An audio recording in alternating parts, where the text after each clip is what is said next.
Ladies and gentlemen, this is the Above the Bar podcast, the show about a middle-aged father, current events, and how these things affect my everyday life.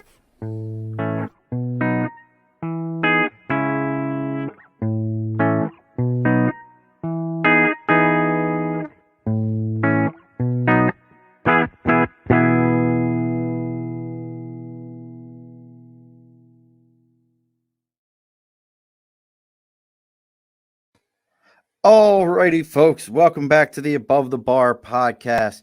It's your host, Sean. I know the bar's been open almost every day this week. We've had a busy week, a lot of people to talk to, a lot of things going on, and today is none the different.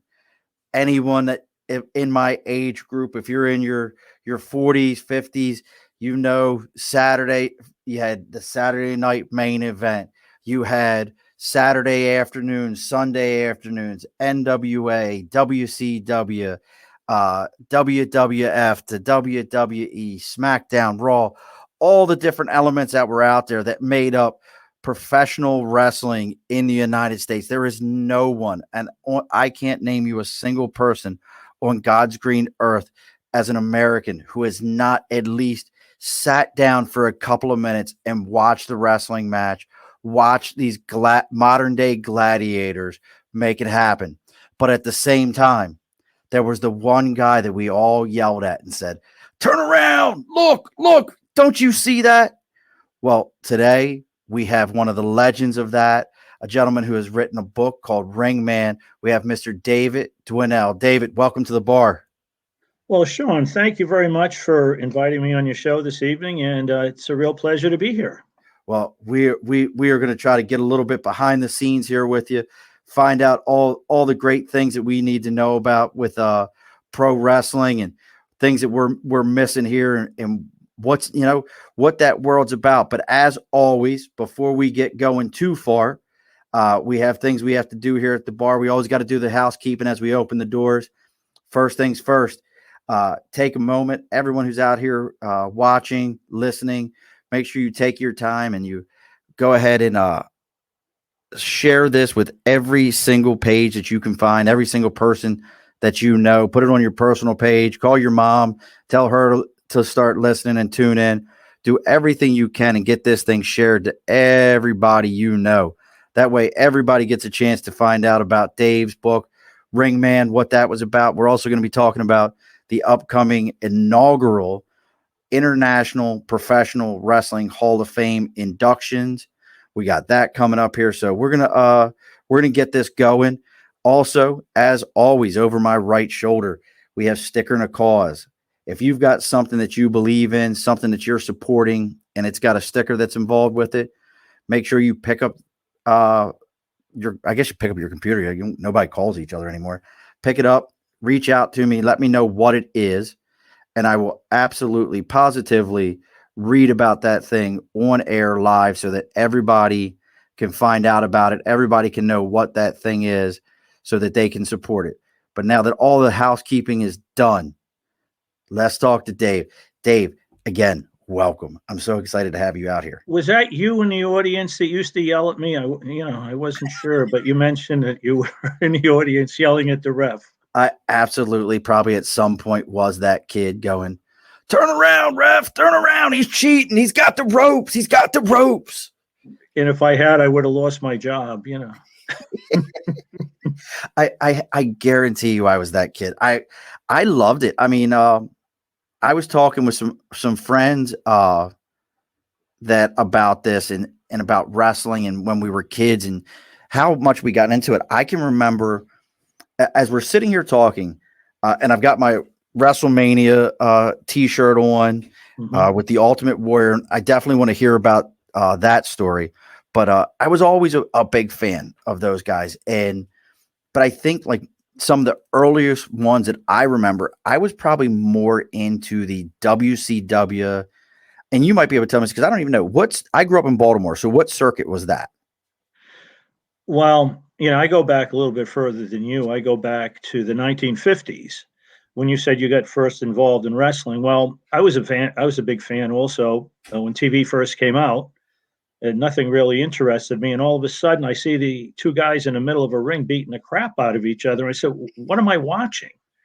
and it turned out to be wrestling from Capital Wrestling from Washington D.C. And back in the 50s, it was WWF, or Capital Wrestling, and they kind of control the East Coast. They'd go from Washington to Baltimore to Philly to New York, White Plains, where I worked a lot and lived. They'd go up the coast to Boston, Hartford, and up to Maine. So when I was growing up, and during the 80s, it was pretty much, early 80s, it was pretty much all, I broke it in 1982. It was all WWF. Right. Then when I'm not too sure, at the beginning, I spent my career working from Maine to North Carolina, but in the early days of my career, in a good part of the 80s, I never really got down south very much. And I don't know too much about the WCW or the NWA, but I know the NWA came into New York because of the fact that Vince was going into their territories. So the NWA came into New York, and I worked with them in the early 80s. Jim Crockett promotion came into, it was Mount Vernon Stadium, a high school stadium in Mount Vernon. I refereed Superstar Graham against Sam Houston. I refereed Magnum TA against Tully Blanchard, J.J. Dillon against the Italian Stallion, and there was one more match in there. I forget who it was. Myself and Dick Kroll, who was the dean of referees for the WWF back when they had to use state officials like myself. And I was excited about working with the NWA, or if you want to go, the precursor of WCW.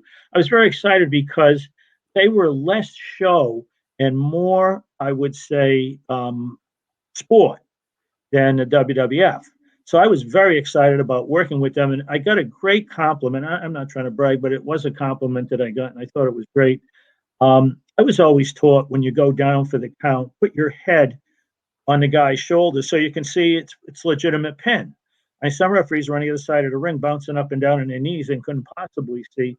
So I went down with my head right there in Sam Houston's shoulders, who was being pinned by Graham. I went 1, 2, and Houston goes, "Wow, a New York ref didn't know how to work." and I took that. I mean, it's not a knock on the other refs. There were a lot of great refs in New York, but don't get me wrong. But I took that as a great compliment coming from an NWA NWA wrestler. And that was my first experience with them. My second experience was, I don't know if you remember, a USA Pro Wrestling.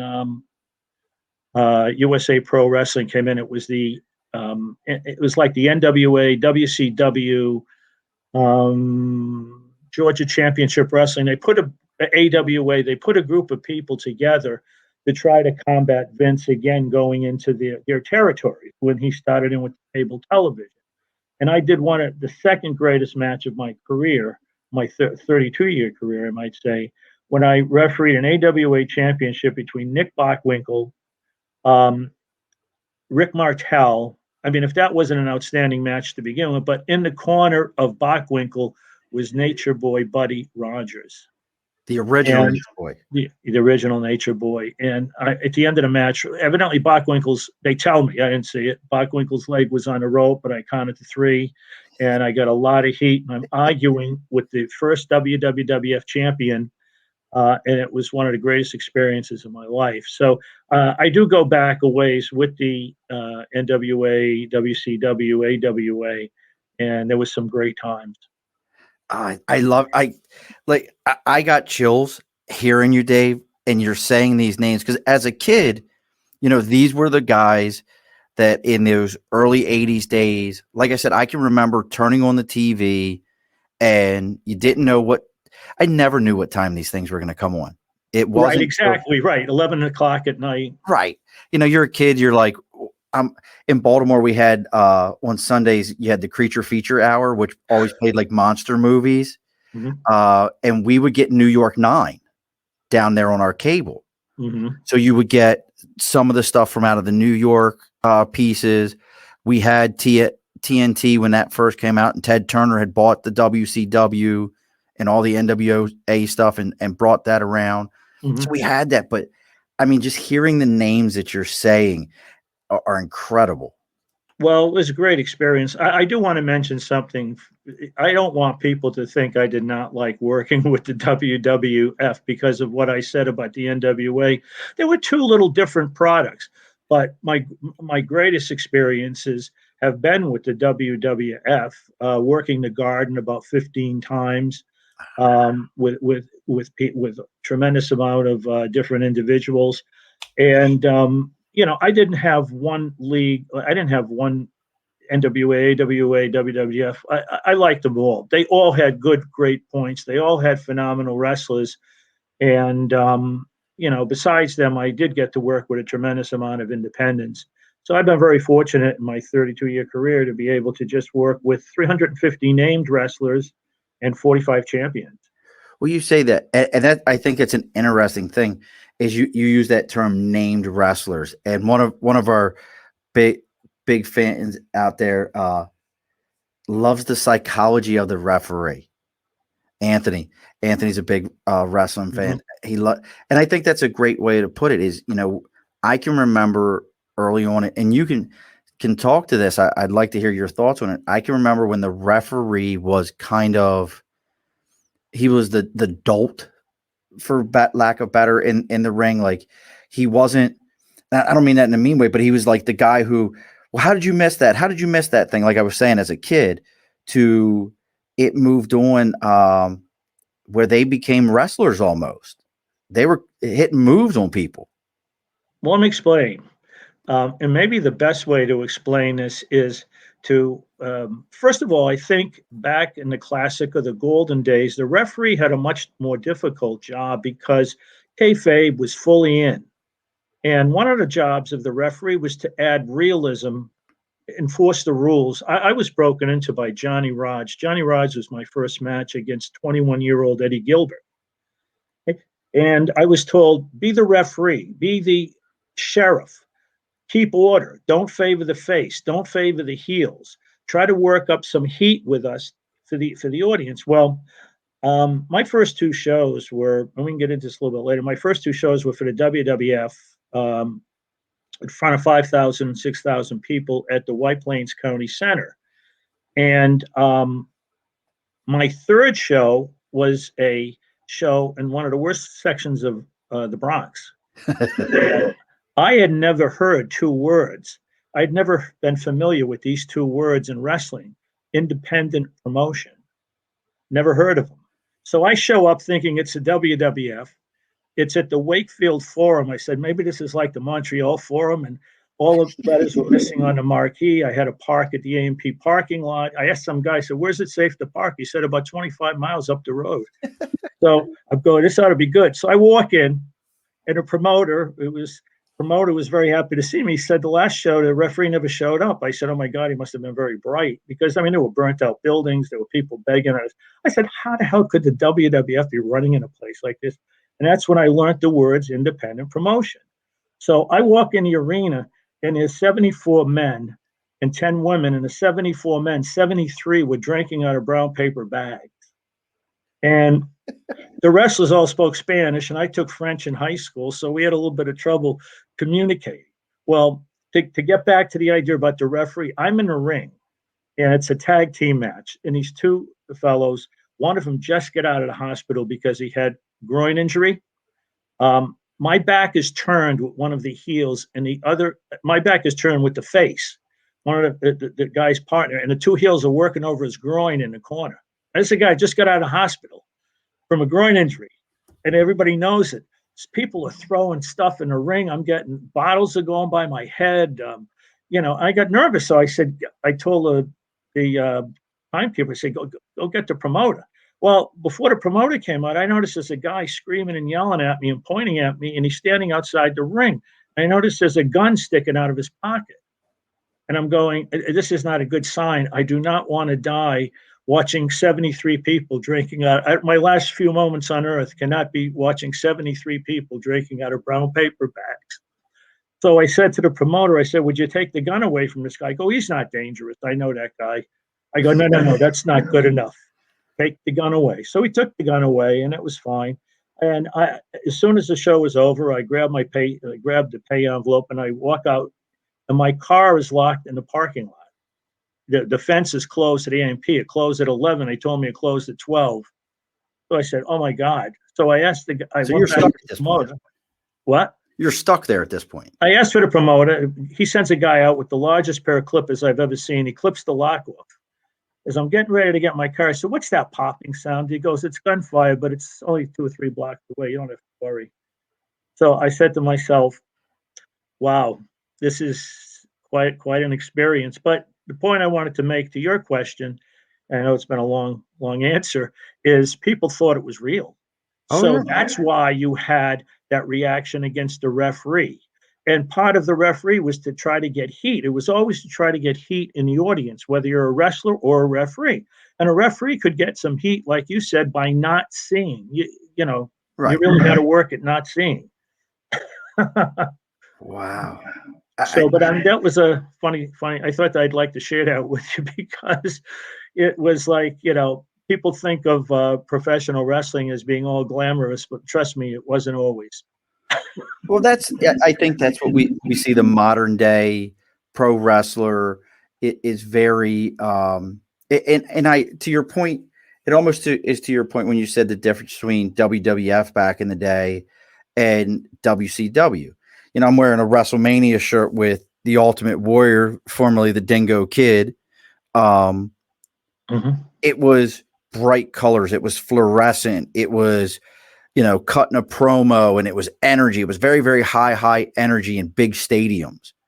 WCW still filled those big stadiums, but it always had more of that darker, grittier. It was about they were still going to cut a promo on somebody. Nobody cuts one, in my opinion, better than Ric Flair, especially when they were the Four Horsemen out there. But you had a different vibe to Flair, that. Piper was great too. Oh, Piper in the Piper's Pit, when he would do those things, just incredible stuff. It's funny you were talking about. So you did the Ultimate Warrior's 10th match ever. He was still still considered the Dingo Warrior at that point in time, and it was a fair in Rockland County, New York, a small fair. He had just come in, and he hadn't even appeared on television yet. And I remember distinctly him running out to the ring at 90 miles an hour, and then he got in the ring and he was kind of gassed. It was grasping for air a little bit, and he wrestled Terry Gibbs, and it was probably only 300-400 people there. But you see, the WWF in those days, they were only on the East Coast to a great degree, and although not maybe at that point in time. But what was happening was they had to fill in spots for their wrestlers. They weren't the organization you see today, worldwide or countrywide. So between those shows I mentioned before in Baltimore and in Boston, they had to find small shows. So they'd go to country fairs. I did a show at Mount Vernon High School. Lou Albano put it on. Actually, people don't realize Lou Albano's father was a famous surgeon. Did you know that? I had no idea. And his brother was the principal of a middle school. And then it was Lou. Captain Lou. And then it was Captain Lou. And I mean, in the early days in the 80s, these guys had other jobs. Lou Albano used to drive a cab in Mount Vernon back in the 80s. Wasn't George the Animal Steel was like a math teacher? He coached football and at a big high school in Detroit, and he taught. I don't know if it was phys ed or not, but he coached, he taught, and he wrestled with a mask at first. I worked with George a lot. Great guy. I said to him, George, how the heck did you last so long in a business? He goes, Dave, I never fell down. I ate turnbuckles. I punched people, and I growled a lot. I never fell down. So he goes, what the heck? My body was never abused. So he goes, stuck my green tongue out. He goes, stuff like that. He goes, I wasn't crazy. I had the best gimmick going. I never got hurt. Oh, that's so great. And well, he was a lovable crazy. He was a lovable crazy. Yeah. And he was a teacher. And he told me he used to wrestle with a mask when he would only wrestle summers and weekends with a mask. And then they turned him into the Animal, and of course he came and had great feuds with Bruno Sammartino, and he was quite a character. But they weren't making a lot of money way back in the early '80s. They weren't making. Some of the guys worked on the docks out for the New York Post in New York.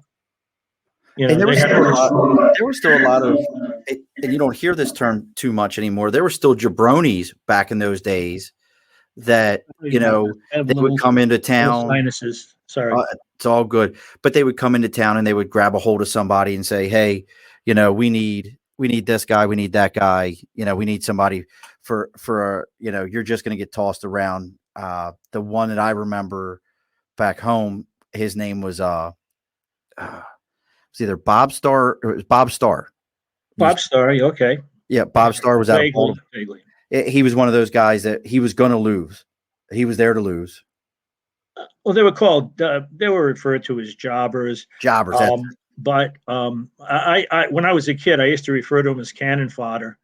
They would come out and just get blown away by. But Vince Senior and Vince Junior had wonderful psychological way of running a promotion. They would bring in somebody like Steele or Baron Miguel Cicluna or somebody huge, the mass superstar. And what they would do is they would bring them in, and they would blow everybody away on TV for about a month. Then they'd go to the arenas and beat up on the B-type wrestlers, the better wrestlers. And then they'd go into the Garden and finally get a shot with Bruno. And the first shot would be Bruno would get disqualified. The second shot would be stopped on blood, and the third shot would be in a cage. And then they'd leave, and the next one would come in. So there was when I was growing up, there was a little bit of psychology in there. You had to work your way up to get a title shot, which I think gave a more believability to it. You had to be a number one or number two contender to get a title shot. You just couldn't come in out of nowhere. And if you remember, Hulk Hogan just came in out of nowhere and just won a title, and that was kind of it. He beat Iron Sheik, right? He beat the Iron Sheik, and nobody. I'm really sorry. I have these dripping sinuses, and it's terrible, especially where I am in Catskill, New York. It's a little bit. Well, you're just down the road from me. Where are you? I'm in Center Brunswick, up in by Albany. Oh, really? Okay, yeah, no, not far apart at all. We retired up here about 10 years ago, but again, McMahon had great psychology back then, as far as that was concerned. And the WWF, like you were talking about WCW, the WWF ran small arenas, and they were the most fun. They were so totally fun because the fans were close. There was a closeness. There was a proximity. All of that. It was just a lot of fun. That's so. I say I just find it fascinating. Now, to kind of roll back here to you did this for 32 years. To kind of roll back, so you didn't set out to be a pro wrestling referee. You were an official New York State referee, like license or whatever the process is. Well, I should mention something to you. I never refereed full time. I was not a full time referee. I always had a legitimate job. My first job out of college was teaching, and then I worked in a trade center. And then I ended up being a receiver of taxes for one of the largest towns in New York State, down in Westchester County. And I actually collected the taxes of Arnie Skolin, who lived about 20 minutes from me, Freddie Blassie, who lived about 20 minutes from me, and Paul Heyman's parents. And Paul Heyman's parents, who lived in Scarsdale, but we collected their taxes. So, I always had a legitimate job. I had thought of one time about doing it full time. I mean, I worked full time at refereeing because I traveled weekends with a number of independent organizations. I got shows with the WWF, and I worked probably. I probably worked. I would say maybe 8 shows a month, 9 shows a month, which is not bad for someone who's doing it part time. But I remember I was out one time over at the Nassau Coliseum, and we were on a runway, and I was talking to the chief, who was an agent at the time. And I said, Chief, I heard you're looking for some refs. What do you think? Maybe should I apply? He goes, you got a good job? I go, yeah. You get pension? Yeah. You get medical benefits? Yeah. He goes, what are you, nuts?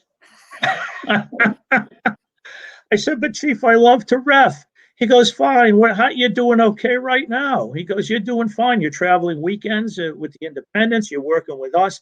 Because in those days, they could not use their own referees. They had to use state officials. Now, what They was the could not reason? use their own referees Why did they have to use state officials? because it was considered on a par with boxing. Hmm. And the state, of course, got a percentage off the top of the gate. And what happened was you had to be licensed by New York State. And back in '82, when I started, there weren't many people that wanted to be wrestling referees, And I had, you must hate me for doing this, but Brother, you are fine. um, at any rate, I would say well, we were talking about they had to use state officials. It was on a par with boxing, and they were state jobs. And of course, the Garden and Coliseum and other places paid quite well. And I didn't realize, I was very naive. I don't know if I could tell you how I got into refereeing, but it's Please. kind of a unique story. Um, Probably more unique than any other referee. Um, I call it. I was watching wrestling on TV with a bunch of friends. I said, "Boy, that referee's done a terrible job." He goes, "Yeah, you could do a better job." I go, "Probably." So, well, why don't you? So I said, maybe I will.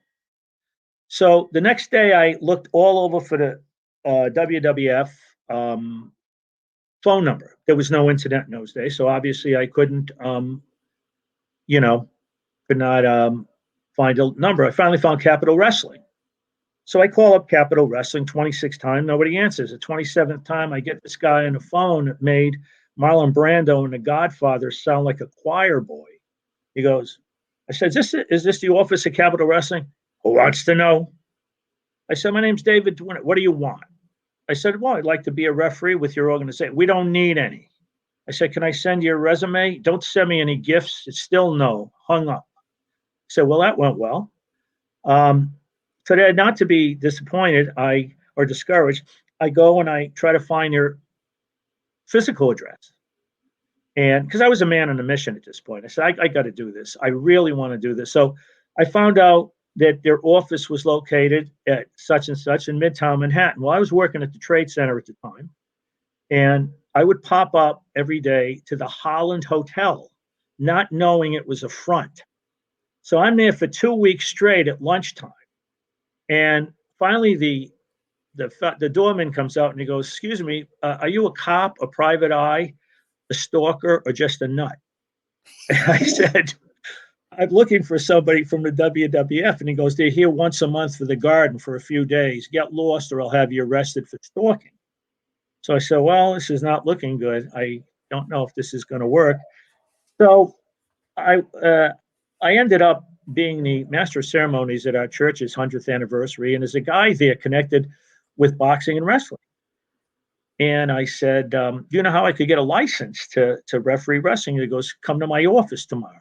Well, I drove up and down Central Avenue in Yonkers. His office turned out to be a hot dog truck. So this sounds like a Woody Allen movie. I know. Excuse me. But so I go in a hot dog truck and he says, "You're going to be licensed by New York State." I said, "Well, how do I get a license?" He said, "Well, what you're going to do is I'm going to get a couple of politicians to recommend you to the State Athletic Commission. And because you were an athletic director and a coach, they'll probably consider you." So he does. He sends it in. I apply. They sent me an application, a $50 check they want, non-refundable. And 2 weeks later, a license appears. I'm licensed now to referee in New York State. Just like that. What? Just like that. I'm licensed. I'm licensed. They never call me to work. But this isn't going to work. So I'm right around the corner at the Trade Center from their office. So I walk over to your office and I said, "I'd like to work. You gave me a license. Let me work." And the guy goes, "Oh, we'll call you soon." Well, his definition of soon was not mine because 2 months went by. So I go back and I do what Mickey, the hot dog man, told me: go in his face and say you want to talk to the boss. Well, I started yelling with him and the boss comes out, Jack Prendeville, and he says, "What's the problem?" And I talked to him and he says, "All right, we'll give you a shot." So 2 weeks later, he says, "You're going to work at the Westchester County Center in front of 5,000 people." Now, I never stepped foot in a ring, never talked to a wrestler. I had no idea if it was fake or real. I'm going, could I get hurt if they don't like me? What you know? What? So I went down to Blockbuster Video and took out every VHS tape I could find on wrestling known to mankind, and got home from work at 6 and stayed up till 1 watching the referee. So finally, the day comes, right? And I go over to the county center, and in charge of the show was Arnold Skolin, whom I had met locally several times and talked wrestling with. And he says, Dave, it's getting a little late. You better go up and talk to Rods. Now, my first match was Johnny Rods against 21-year-old Eddie Gilbert. And Skolin says, you better go up and talk to Rods. So I'm walking up the stairs to the Heels locker room, and I'm going, what do I talk about? The weather? How's the family, Johnny? Is wrestling real? And so, fortunately, Johnny Rods was anything but a heel. He helped me out through the first match. He called it our match. He got me involved. He wanted me to push him. I disqualified him. I threatened him with a fine from the commission. People were going wild. They were cheering for me because I got in his face. And if I hadn't had Johnny in my first match, I wouldn't be here tonight. He was just phenomenal. And he got me through the first match. And then I'll talk a little bit later on in the independent circuit. The first independent I traveled with, Johnny was their booker, and he continued my education. But that's how I got involved in the business. And I don't know if there are too many referees that could tell that kind of a story. Now you talk about your education. What was it like learning? Because now if I wanted to learn wrestling terms, the behind the scene terms, the jabroni, the jobber, you know, putting somebody over, all these terms that over years I learned it, or you picked up a magazine, you had to pick up like Pro Wrestler magazine or something like that, and maybe somebody would tell you a little bit of the behind the scenes. What was it like in 1982 walking in and hearing these terms and trying to figure out what the hell are they talking about with me right now? Well, one of the things I think that saved me is very early on, I realized no one ever bought a ticket to see me. Okay, you didn't buy a ticket to see David Dwindell. What? It may be my mother, but she hated wrestling. She said, "How could you work with silly fools?" And what happened was, I realized early on if I wanted to stick around, I had to work with these guys, and I had to my job was to make them look good. So I kind of low keyed it. I kind of worked very, very hard to make them look good. I would work with them. I would ask them constantly questions. I was constantly learning. And I think they respected me because I didn't come in and say, hey, I'm a state commission member. I'm the referee. You better do it. I mean, the old referee I worked with on my first few shows told me if they ever touch you, you disqualify them on the spot. Really? And I'm going, because they thought it was boxing. And I'm going, oh, I don't think so. That's not what I saw in the films, but that was back, like I say, in the early 80s. But basically, I just lost sight of what was Well, I was just talking about all the different terminology, like how you oh, learn the terms. I never I never got too much totally into that because I was more concerned about not screwing up on a match. The last thing a referee wants to do is screw up. I mean, some referees have screwed up back in the early days where the wrestlers got him in a corner, held him, and broke his arm Oh, wow. because he got in their way. He screwed up the match. He didn't. So I was very much into. I'm not going to screw up the match. I want to make sure I know everything that's going on. When you're in the ring, especially some of the rings are small, you have to know where to stand so you're not in their way, so you don't get hit.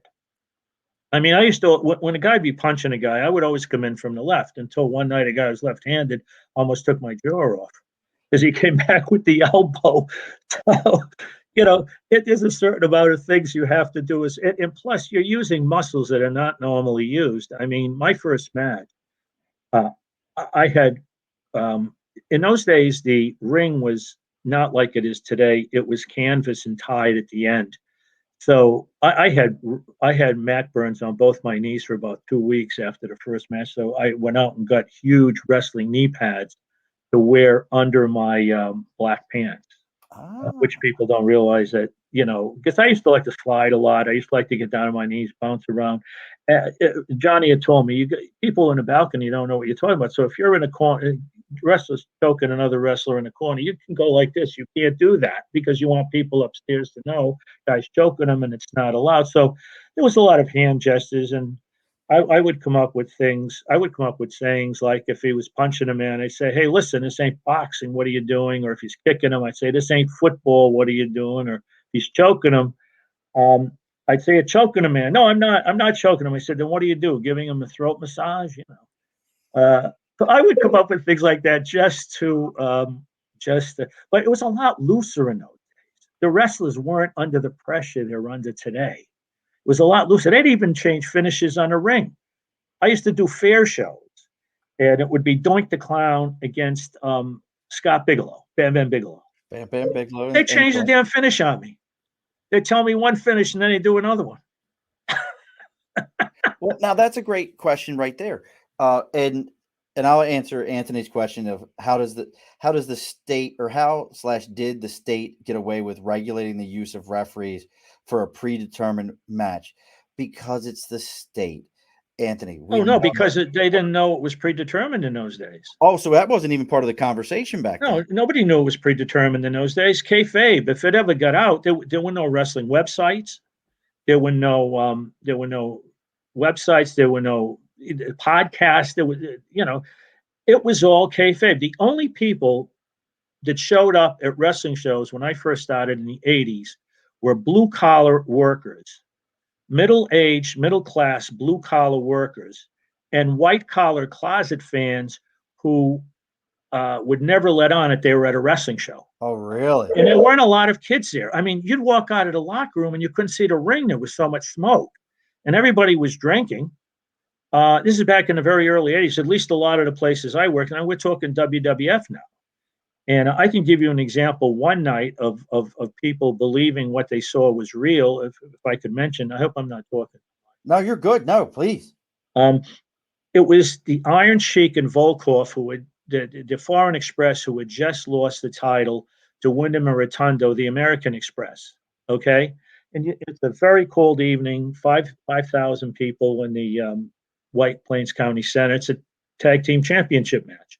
They got the doors open. It's a freezing outside. They get all the doors open. People are standing in the street. People are standing on the sidewalk waving American flags. And of course, Volkov and the Sheik are in the ring. Volkov starts singing the Russian national anthem, and the Sheik is spitting on people, going, "You're terrible Americans." Well, you've got 5,000 men drinking and smoking, and it started. I had size D flashlight batteries going by my head from people in the balcony. Oh, shit. I got hit with 3 or 4 canisters, plastic canisters of beer in the chest, in the face, in the back. I looked down. I felt something hit my wrestling boot. It was a dart sticking out of my wrestling boot. People were throwing darts, and the faces weren't even in the ring at this time. Oh, So, shit. um, you know, uh, what happened was, it got very dangerous. It was supposed to be a 20-minute match. So finally, the faces came in the ring, and I got in the middle of the ring, and I had garbage up to my ankles. I couldn't even walk in the ring. I said, maybe we shouldn't go 20 minutes. It might be kind of long. So I said, how about maybe we go 5 minutes? And they did. They went about 5 or 6 minutes. And Wyndham and Rotundo went over, and the place went wild. But again, you're talking kayfabe in full swing, and you're talking people who believed it. So in those days, like I say, it wasn't the WWF that you know today. It was a very almost primitive WWF, if you want. I mean, would the WWF appear in a high school today? I don't think so. Oh, God, no. No, No, but I God. mean, in those days, they appeared in a lot of high schools. So it was a different time, a different place. And there were state officials being used because Vince didn't say, and that's how Vince finally got rid of us as state officials. In 2000, he said, this is all predetermined. It's a show. sorry guys, you're gone. Changed it to Fortunately sports for me, entertainment. pardon? He changed it to sports entertainment. Right. And he said it's all pre-subscribed, and he completely did away with kayfabe, so and state officials. But that was okay with me because I was working for 4 or 5 independents, getting a lot of work. NEW, Mike Lombardi, in particular, I was his first real referee. I used to do all his matches when he started. I do 6, 7, 8 matches, and I worked with him for probably 15 years. And just a wonderful guy to work with. I work with the United States Wrestling Federation, which Bob and Kathy Bailey ran. I worked for Mark Tendler, who ran shows in Long Island. I was actually featured on Mick Foley's biography in one of his early matches where it was a handheld camera, and it was in Long Island. And I remember that at a high school, and he was wrestling as Jack Foley, and it was a tag team match. And I actually had a clip of me in the biography, which I would love to get a copy of that video, but I think it was either a family member or a friend that probably did it for him. So I worked for a lot of the East. I worked. Let's see who else. There was and NCW, the original Northeast Championship Wrestling. Tommy Jeanette, we did a tremendous amount of fair shows. We did 15 fair shows in the summer, and I did the first matches on these fair shows of Taz, Tommy Dreamer, Bill Humongous, Bill. I forget his last name right now. He wrestled as Humongous and a few other people. Big Sweet William.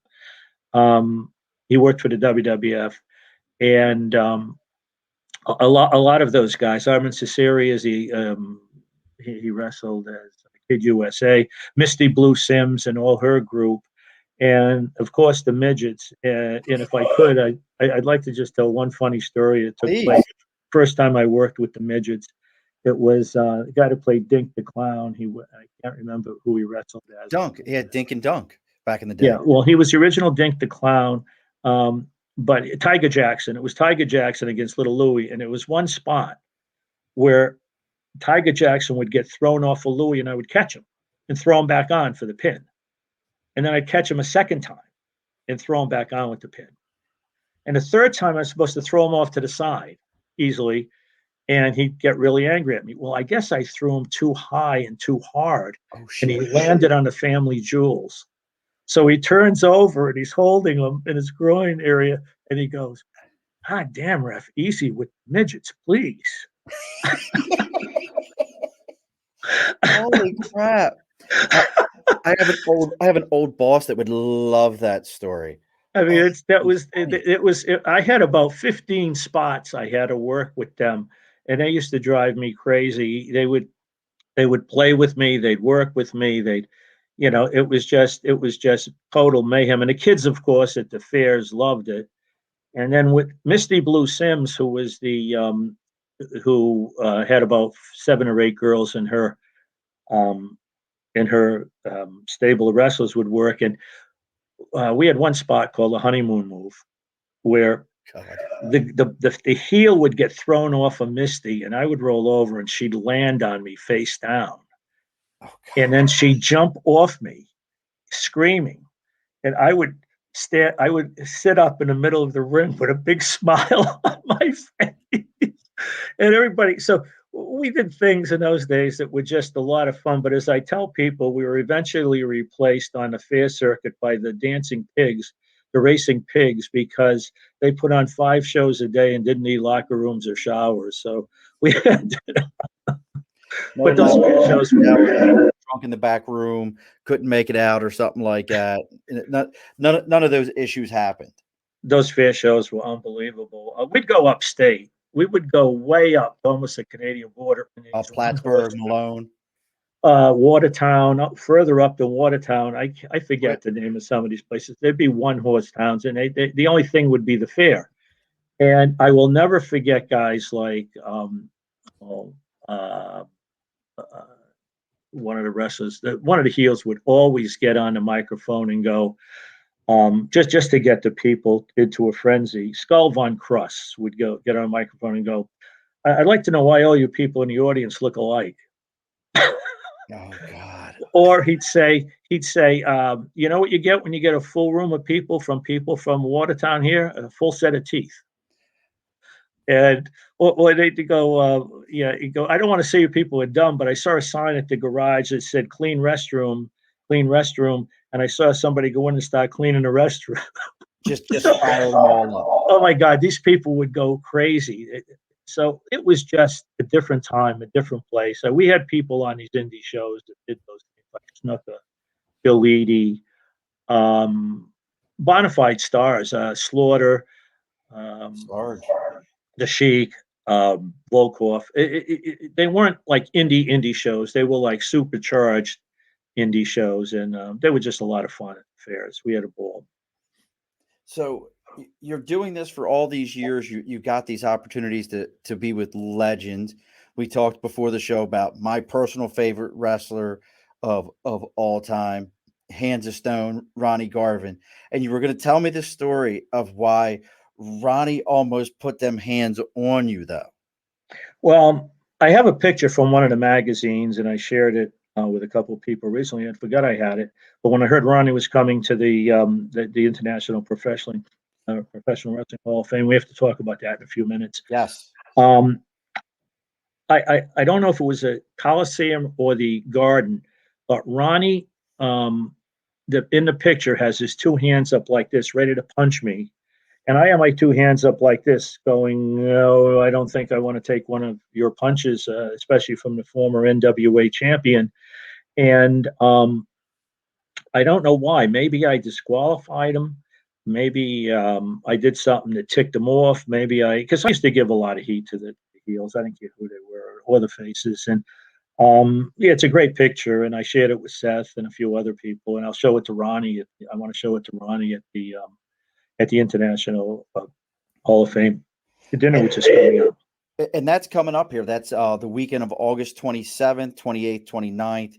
Right. Unfortunately, and it's sad to say, it was just announced, and I don't know what the other new announcement is, but the match isn't happening at the Dome in Waterville. Right. But I do know that I don't know if it's going to be the next day or exactly what the whole process is going to be. I've still got to talk to Seth Turner, Mike Latuno, or the announcer. I love this. I don't know if you know this. The announcer, Mike, and I'll get Mike's last name wrong. Falvo, I think is how you pronounce it. He's our announcer. He's also, I just recently found out, we have now in Albany a indoor box lacrosse team, which I have season tickets to. He's going to be the announcer at the stadium for the indoor box lacrosse team also. Oh, wonderful. So there's a lot of tie-ins there, but we've got that coming up. Did you freeze up? Who? You're freezing up a little? I'm not. Am I? Am Yeah, I? just for a second, but not now. Okay. Okay, you're good. Ronnie's gonna be there. I just saw. They just signed Tito, by the way. I Did you just see saw that? Tito Santana's gonna be there. I mean, these guys again. For a kid who was watching in the early '80s through the '90s, and I even, I was telling my best friend Ken that in the probably I'd say the late '90s when it really had gotten like WWF was still in existence. It hadn't switched letters yet. Mm-hmm. And they had really they had the best storylines back then. And this thing that's coming up that Seth and them have put on for this International Professional Wrestling Hall of Fame, you were involved. I know you said before the show, I wasn't a big name. I wasn't a big referee. I'm sorry. You told me you did Hunter Hearst Helmsley, Triple H's. Was it his first ever First match at Madison Square Garden. It was not televised, and about 2 weeks later, they did it again in the Garden for the Superstars of Wrestling or something. So that must have been a warm-up match. It was against Duke the Dumpster Drosy, because I remember I almost got hit. He threw the garbage pail in the ring and almost hit me with it. But I did. But I wanted to mention, if I could go back for a second, Yes. I'm excited that the original Rock and Roll Express are coming. Ricky Morton, and Robert Gibson. From what I understand, they're going to be there. I did a tour in Germany with them at one point in time for one of the local NWAs, and I also did a match against the Samoan SWAT team with them, and I had a couple ribs injured because one of them was down for the pin, and the other one dropped. I think Morton drop kicked. I don't know if it was Umaga who before he became Umaga, and he was supposed no, it was Samu. He was supposed to fall near me and knock me out. He fell on my back Ooh. and bruised a few ribs. So I go back a little ways with the Rock and Roll Express. A great, and they were 9 times NWA tag team. Did you know that? I didn't know that many times. I know who they were, the Rock and Roll Express. Absolutely. Again, I remember Great matches with the Four Horsemen. And of course JJ Dillon's going to be there, who managed the Four Horsemen, and I actually did him in a match against the Italian Stallion. it's So they're going to have some wonderful people there. And then the first night on Friday, they're going to have Bill Apter, the noted historian, is going to do an after-hour after session. Saturday, they've got lined up meet and greet. They're going to have autographs and photos, and from 3 to 6, I think, something like that. And I'll be there, I guess, selling the book. And anybody who wants to come over and talk to me about some of their favorite wrestlers back from then, want a story or two, I'll be more than happy to share one with them. And let's see, they're going to have a panel discussion with some of the wrestlers, and they're going to have the big inaugural ball later in the evening where they're going to make the presentations and they're going to announce who's being inducted as the first class, and it ends off Sunday morning with a breakfast. So it's going to be a fun-filled weekend. I'm looking forward to making some contact with people like Bill I haven't seen in a long time, and it should be a lot of fun. I think it's just like I said, I think it's going to be like a kid in a candy store. Just some of these legends that are going to be there, faces that we haven't seen, haven't been in rings in at least a decade, but are, for a lot of us, they created childhood memories. You watch those matches, like the original Hawk and Animal, the Road Warriors. Oh, I can wow. remember being a kid and watching those matches and seeing these inhumanly large, muscle bound, face painted, spiked football pad guys. And we would make up stories as I think they've killed somebody with it. They could kill somebody. They're going to kill somebody with those. Well, I worked with them several times. And the first time I worked with them, they were doing some kind of a taping. It was right before they went to the NWA. They started with the AWA, if I'm correct, and then they went to the NWA. It was right before they went to the NWA. They were wrestling these 2 masked guys called the Red Demons or something, and they weren't very big. Now, the Road Warriors hit the ring, and I was never more impressed with an entrance than with them. And I consider them, and I don't want to knock any other tag teams, but I consider them probably the greatest tag team I've ever worked with. And the Red Demons came out, and they didn't want to get in a ring. Serious. They did not want to get in a ring. And they're arguing about which one of them is going to get in a ring. And these guys are getting hot. And they go, and ref, ring the bell. I rang the bell. They wouldn't get in a ring. Ref, get out there and throw one of them in a ring if you have to. I said, well, I can't do that. They said, yes, you can. So one of them came in a ring. He took 2 or 3 major bumps and ran out of the ring. So I think it was Animal looks out at these guys and goes, you don't come in this ring. We're coming out there. We're going to take those masks off and shove them down your throat. So I go, I think these guys are getting pissed off. I think you may want to come in the ring. And so they came in the ring and they went home in about 4 minutes. And the Road Warriors were pretty pissed. And fortunately, the next time I worked with them, the match lasted a long. See, I don't think they just wanted me to count them out or they just wanted to flatten them, because the people wanted to see them work. But these guys, I mean, I would have been afraid to see what it's a good thing they had masks on. I would have been afraid to see what their expression was under the masks. They must have been, scared. And I mean, I can't kind of blame them in a way. I mean, these guys were like bigger than life. Oh, they were monsters. They were monsters. But now we kind of touched on Road Warrior for a second. I do want to roll. I know we're all over the place, but this is my how it is on my show is we're all over the place. Well, it's fine. Did you ever ref any of the matches when? And I found this out by watching the Road Warrior documentary. I never knew that him and Sting were like really super close friends that got into the business together. They were tag team partners. Did you ever do any of their matches where they were tag team partners? Who, the Road Warriors? No, Sting and Ultimate Warrior were when they were tag team. No, I did not. I did Sting with Jimmy Garvin at a bunkhouse brawl against the Sheepherders.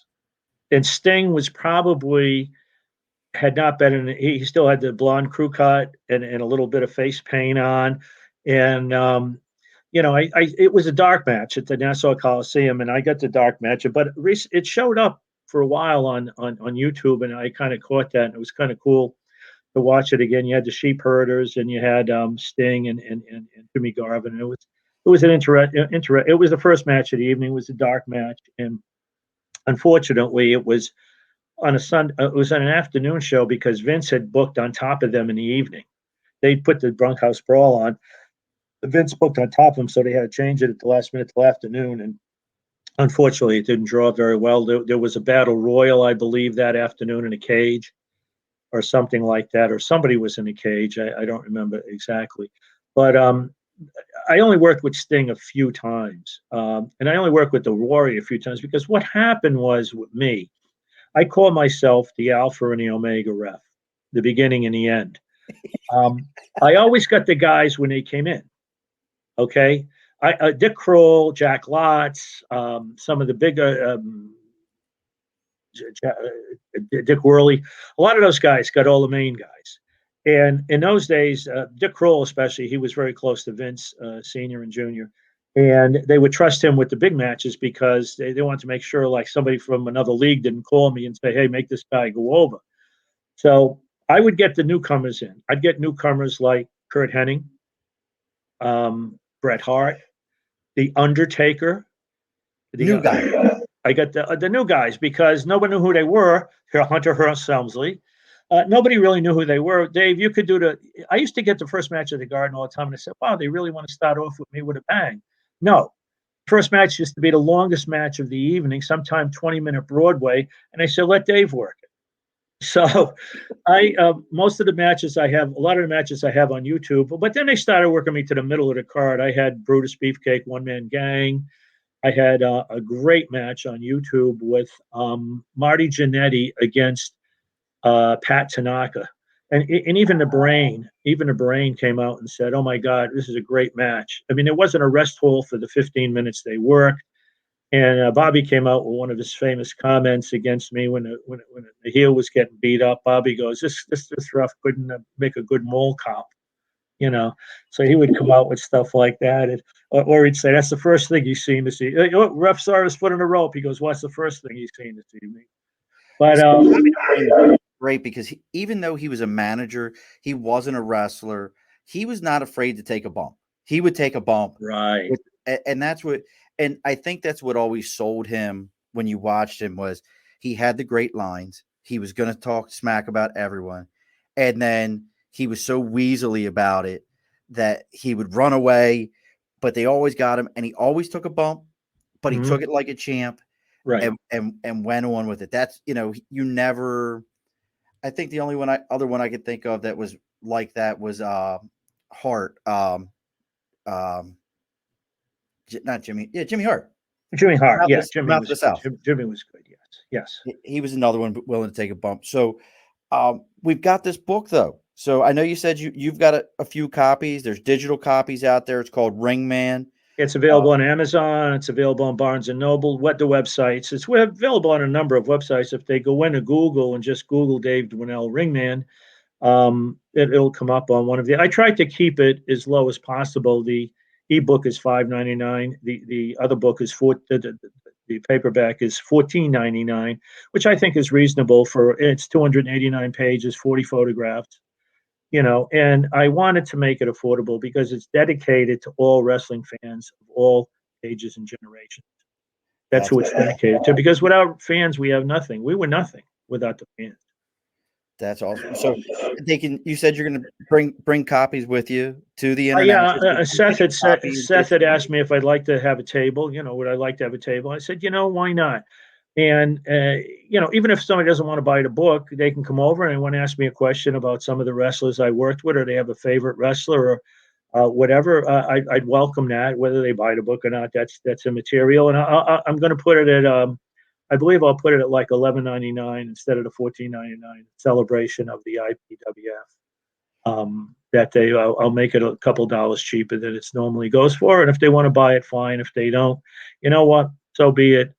Again, I never considered myself a big name in the business. As a matter of fact, I did a few podcasts, and one of the guys says, to be honest with you, I don't know who the hell you were, but he goes, I read the book, and he goes, I loved it. It's not a biography about me.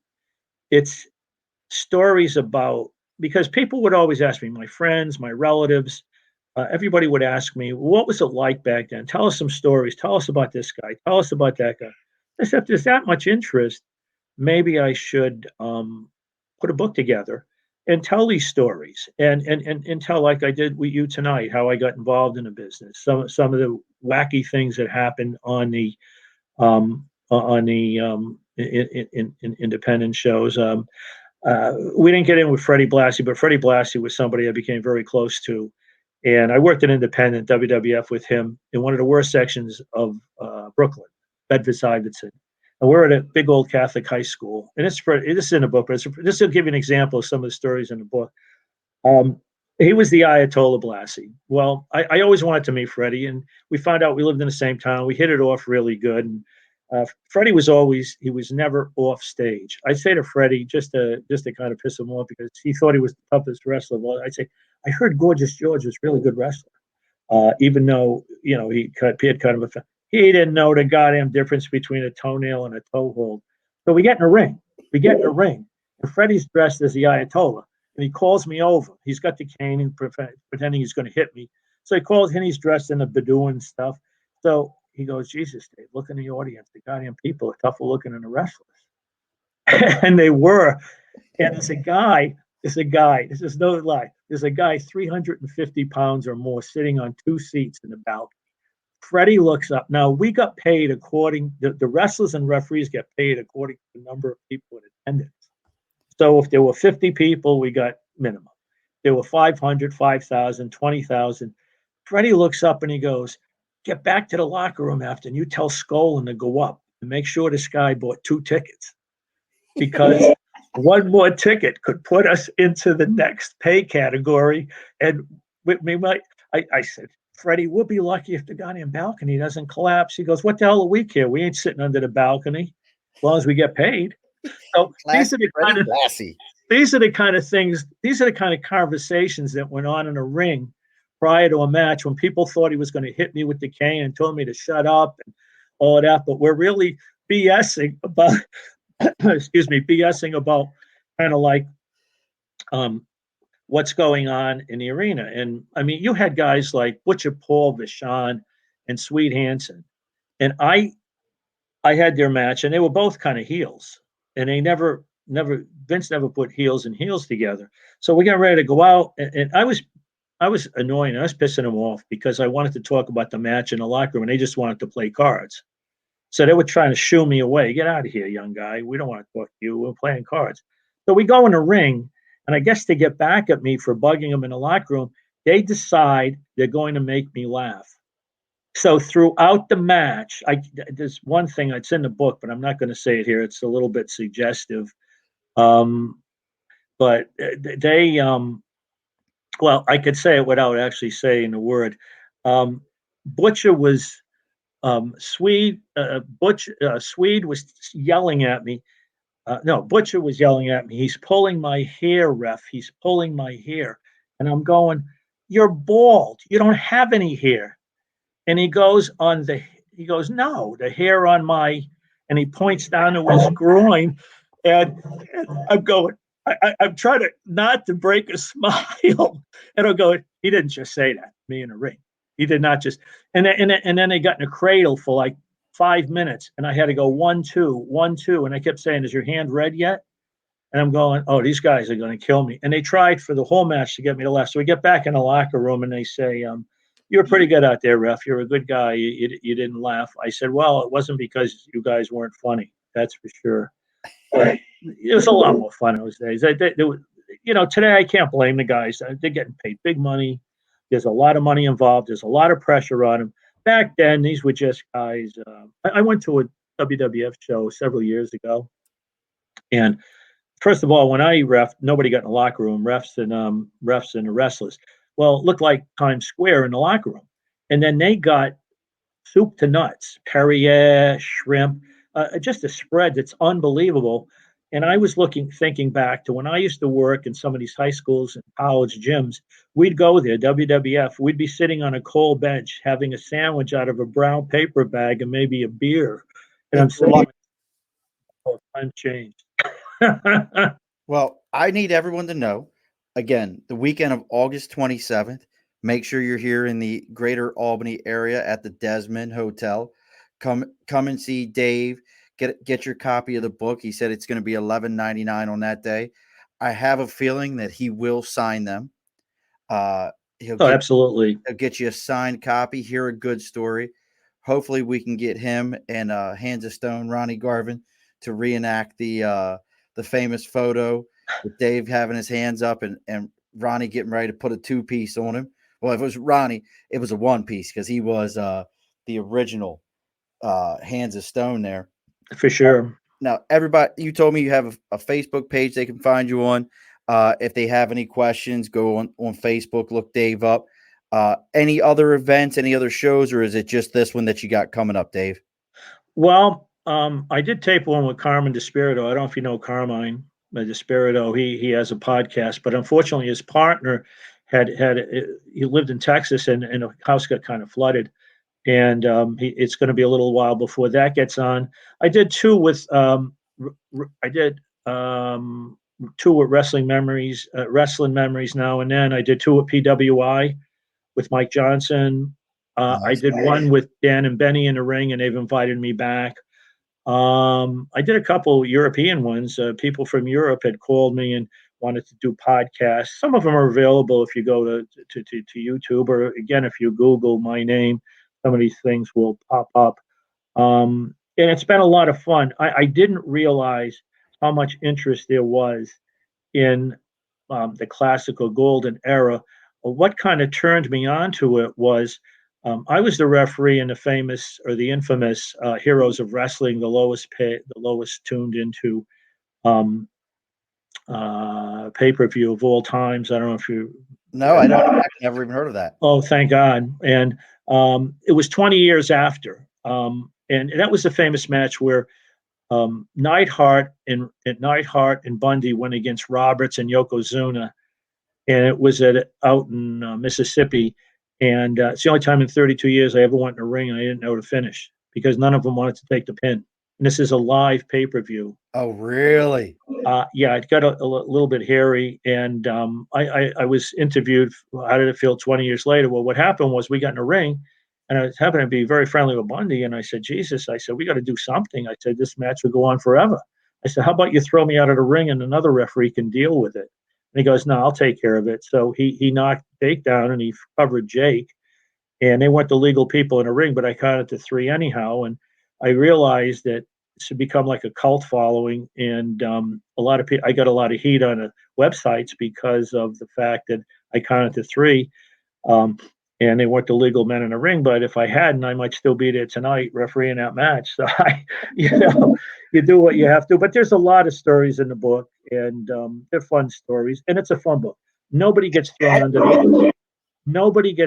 the bus. It's not an expose of the business. I have no gripes with anyone in the business. This is good to me. I have the greatest respect for the wrestlers, whether they were preliminary wrestlers, independent wrestlers, or major stars. I have great respect for anybody who puts on the tights because there's always an element of danger when you get in a ring. Well, it definitely. I can't wait till we get a chance to meet that weekend face to face. Hopefully, everything works out, and we should be podcasting from there. Hopefully, we get Awesome.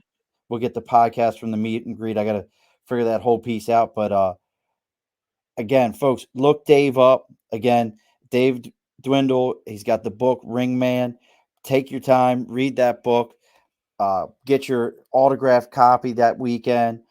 Also, if you have any questions, do you want to give your email? Yay, nay? It's up to you. Probably not my email, but if Oh. they go on Facebook and they send me a message, I'll be glad to message them back. There you go. know. Dave will answer your questions on Facebook about wrestling.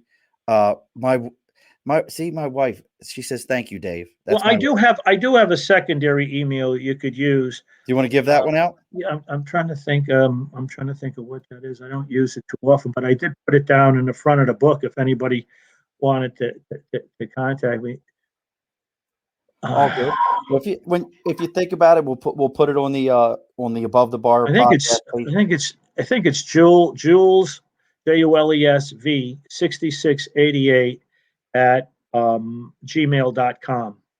So Jules JULESV 6688 at gmail.com. Do you want me to get it? No, that's up to you if you want to get it. If you send it to me, what we'll do is we'll post it on the Facebook page for the Above. Yeah, I'm almost positive it's that, and I opened that just in case fans wanted to, contact me, and I'd be more than happy to answer any questions about any wrestlers that they might want to ask about, and again, I look forward to meeting people on that weekend and touching base with people like Bill Apter. We started in the business about the same time, in the early '80s, and I used to see him at almost all my shows back then. And Bill's a historian. For those of you who don't know, he has all the down and dirty. He knows everything. He can find all the goods. He's kind of like the encyclopedia of wrestling. He's right. Like the encyclopedia of wrestling. He's got it all worked out. Well, look, folks, if you want to talk to us, you can always find us on Instagram at the Above the Bar Podcast. Our Twitter is at Above the Bar 4. Email the Above the Bar Podcast at gmail.com. As I always say, please like and share. Give the whatever you're listening to this on, subscribe away. Those subscriptions, push it to the top. That's how we get known. That's how we get found. I can't say thank you enough, Dave, for coming on a Saturday night. I know there's probably some match you could be refereeing right now. Somebody's waiting. Somebody needs you to put them over for tonight. Some heel needs to be put back in their place because they're doing an eye gouge on somebody behind your back. But I know you've got them. I know you've got them in your sights, Dave. So you get the last word tonight, Dave. What's the last word for us? The last word is thank you to all you fans for being so devoted to our sport and for making me be part of the timeline for 32 years. It's an experience I'll never forget. Dave, I thank you. Don't log off after we go back to the green room. I got something for you. All righty, folks. Be sure to push your stool in. This has been an Earplug Podcast presentation. Found on earplugpodcast.com, iTunes, SoundCloud, and wherever your favorite podcasts are found.